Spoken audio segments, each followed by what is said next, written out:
Hi Aries, this is Jav. Welcome po sa ating channel. By the way, Aries, this is your first half of the month of April. Gabay Tarot reading from April 1 to April 15, 2026. Gamitin ang reading na ito bilang gabay lamang. Tandaan, Aries, ito po ay general reading.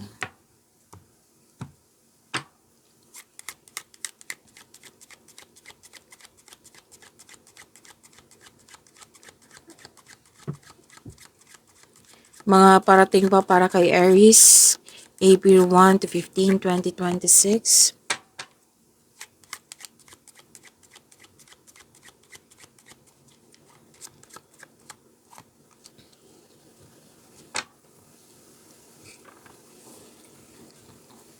Okay. Aries. Sabi po dito,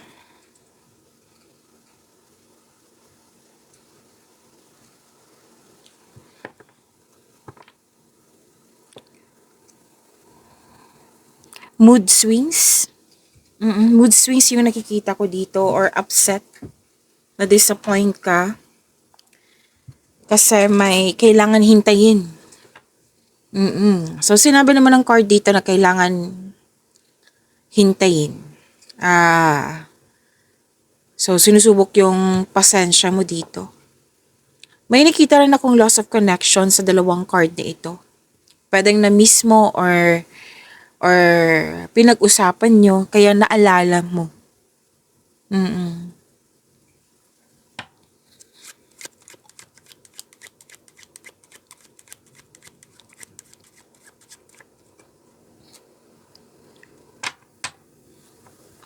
Pwedeng ang na-miss mo yung lalaki older than 60 years old.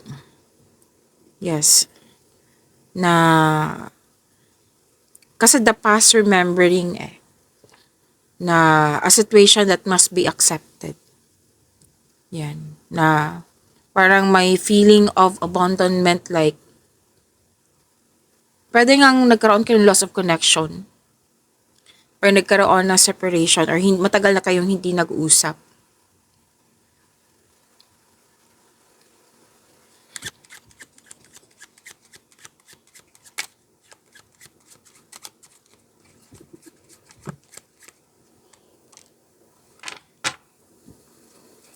At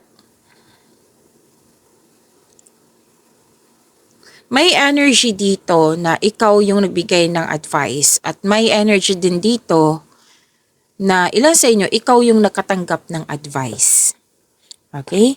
So, may dito, medical concerns or health condition. Pero wag kayong mag-alala kasi may healing akong nakikita dito. So, need for emotional or physical healing. Na pwedeng yung sinabi ko kanina na naalala mo, nalungkot ka kasi may loss of connection, na pwedeng naapektuhan ka, na nanghihinayang ba or nabibigatan. Ayan, so may advice dito na to take care of yourself. Yan.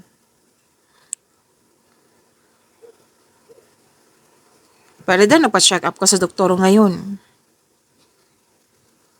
So, may energy din dito na ikaw yung nagbigay ng advice. Like for example, may kakilala ka dyan na madaling manghina, na sinabihan mo na mag-take ng vitamins. So, this is common example lang po ha.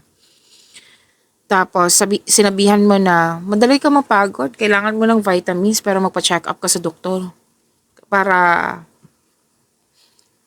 mabigyan ka ng tamang vitamins. Yan. So, nagbigay ng advice at may energy dito na ikaw yung nakatanggap ng advice. Okay, so klaro?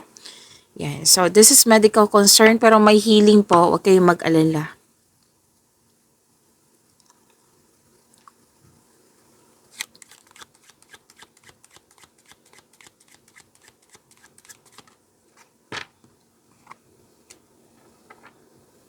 Kung gagawa po kayo ng desisyon, kailangan yung pag-isipan kung magkakause ba siya ng problem or ano yung mga possible consequences niya.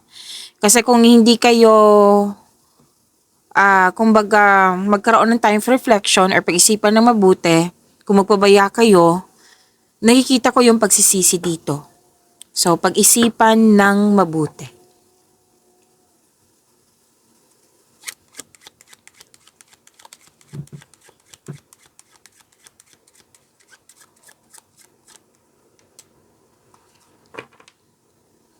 May malalaman kang sekreto na may nangaabuso sa'yo. Aries, may rivalry, competitor, and enemy. Yung hindi talaga kayo magkasundo. Ang sinabi ng card dito, huwag kang magpa-apekto sana. Kasi ito yung matitrigger yung weakness mo. Magkakaroon ng self-doubt. So mag-ingat kayo sa impostor na hindi totoo sa'yo. Pero alam mo to ha kung sino yan. Kasi na-realize mo na hindi talaga kayo magkasundo. Kumbaga tutol siya, tutol ka, gano'n. Hindi kayo magkasundo.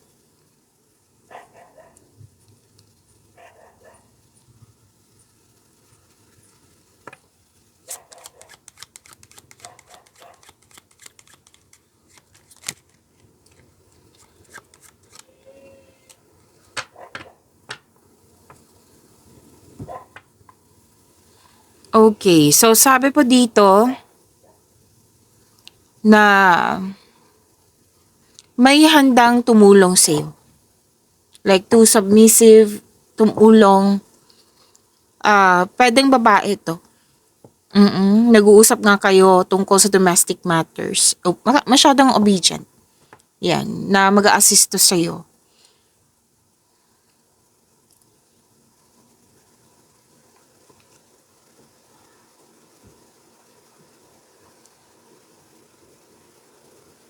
Okay. Maging maingat kasi may babae at lalaki dito. Hindi ko kayo tinatakot ha. Lumabas to sa cards mo kasi pinapaalala sa iyo na maging careful ka. Kilala mo to, babae. May lumabas na babae dito at lalaki. Na hindi totoo. Nakipag-compete.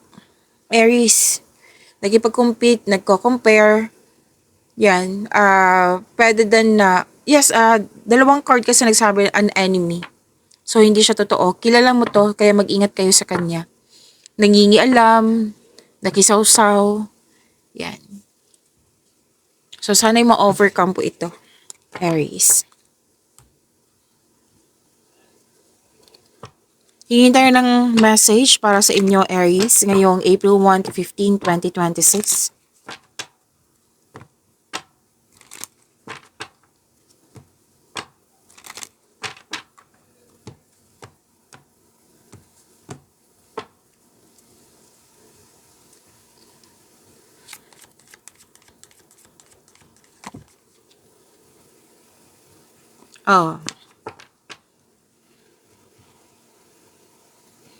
Pwedeng nag-alala ka sa loved ones nyo, sa inyong situation. Yan. So, sinabi naman ng card dito, may sagot po. Tingnan nyo. You and your loved ones are safe. Huwag kang mag-alala. Kumbaga, huwag kang mag-overanalyze or overthink. Kasi hindi yan nakakabuti sa'yo. So, kung mag-alala ka, matitrigger yung weakness mo. So, andito po yung sagot. Huwag kayong mag-alala. Aries, you and your loved ones are safe. It might be yung sinabi kanina na may na-miss kayong tao, di ba?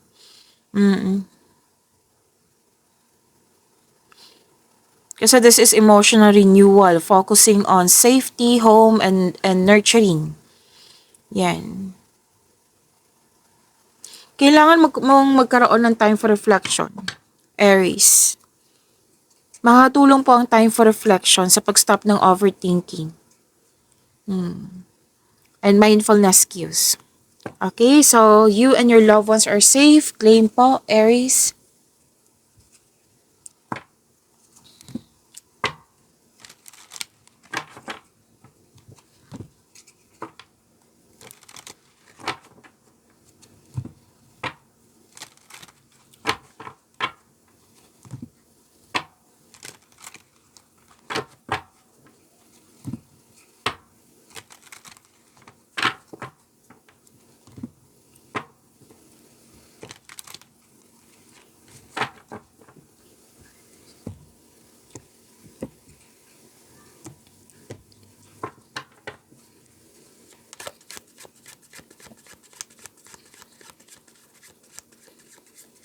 Energy, Aries, ngayong April 1 to 15, 2026.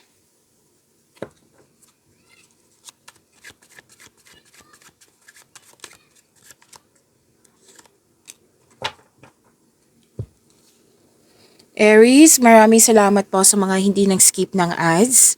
Subscribe na po kayo sa ating channel at click bell notification para updated po kayo sa reading natin.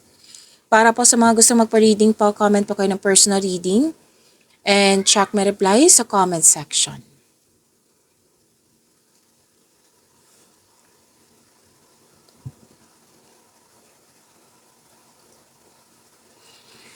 Wow, ang ganda naman ng energy mo kasi maraming new ideas, nagkaroon ng clarity, and this is also new beginning. Nagkaroon ng determination. Yes, ang ganda ng blessings ha. Gusto ko to. New ideas na agad mong binigyan ng aksyon para magkaroon ng maagang resulta. May mangyayaring importanteng pag-uusap or confrontation sa isang tao. At ang advice ng card dito na trust your intuition. Kasi ito yung magagabay sa iyo patungo sa mga susunod na hakbang ng pagkilos. Napansin din nila na may improvement sa iyong communication skills.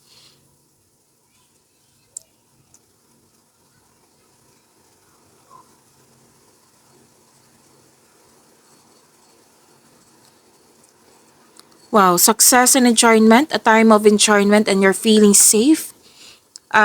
Naging wais ka sa pag-handle ng iyong finances, hindi ka rin madamot, masaya ka makatulong sa kapwa mo. So may plano kayong magbakasyon na bigyan mo ng oras yung sarili mo.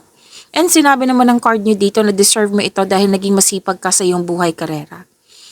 So may nakita na ako promotion dito, pagtaas ng kita, sweldo, allowance or ng iyong posisyon. So this is your lucky first half of the month. May luck ka sa dito. L-U-C-K, claim.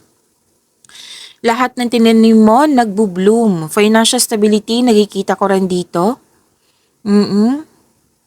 So take a break. Para pagbalik mo, recharge ka na. Work can wait. You still be abundant after a well-deserved vacation.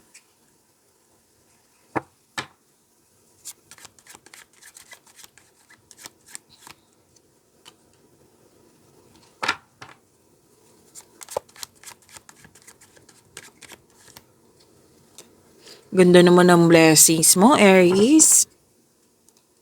Career and money po. Puro pera na nakikita ko dito. From your energy to here. Granted yung manifestation mo. May mabuting balita po ukol sa bagay na papasukan. Any kind of application, loan application, scholarship application, job application, and so on.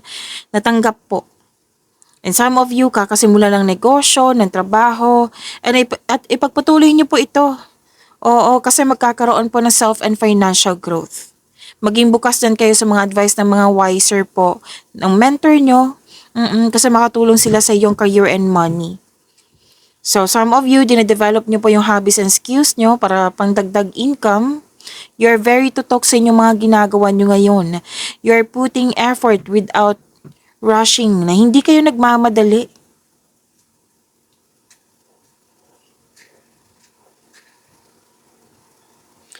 Yayaman kayo, Aries. Kung mayaman na kayo ngayon, mas yaman kayo. Kasi marunong ka magtipid. Ingat ka sa niipon mo. Binavalue mo ang pera at hindi ka madamot. Yes, magkakaroon po ng financial abundance and personal growth. Conservative ka sa money mo at investment mo, gusto mo magkaroon ng financial security, kaya mas focus kayo sa mga ginagawa nyo ngayon. You're saving money for the future or may specific goal ka. So, you're building stability and conserving resources. Claim po, ang ganda po nito.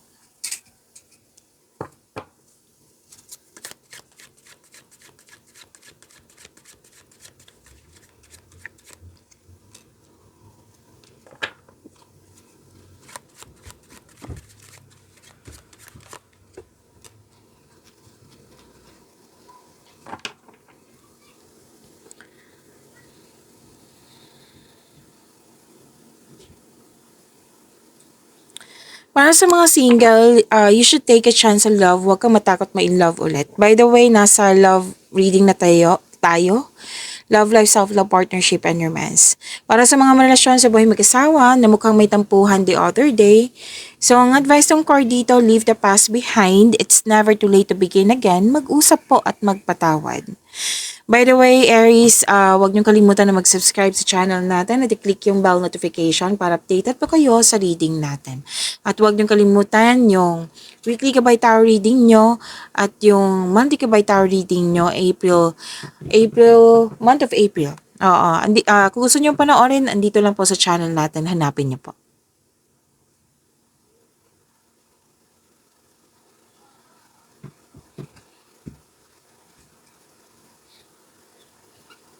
Okay, so may pangyayaring aminan, posibleng proposal to, posibleng kasal na.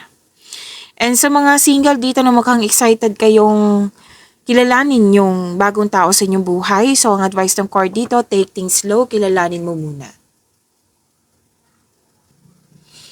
Okay, very confident kayo sa inyong sarili ngayon, lalo na sa inyong relasyon.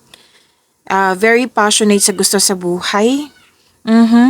Successful ang relasyon ang nakikita ko dito. Pagyamanin niyo po yung blessings sa binigay sa inyo, Aries. See you tomorrow. Maraming salamat po.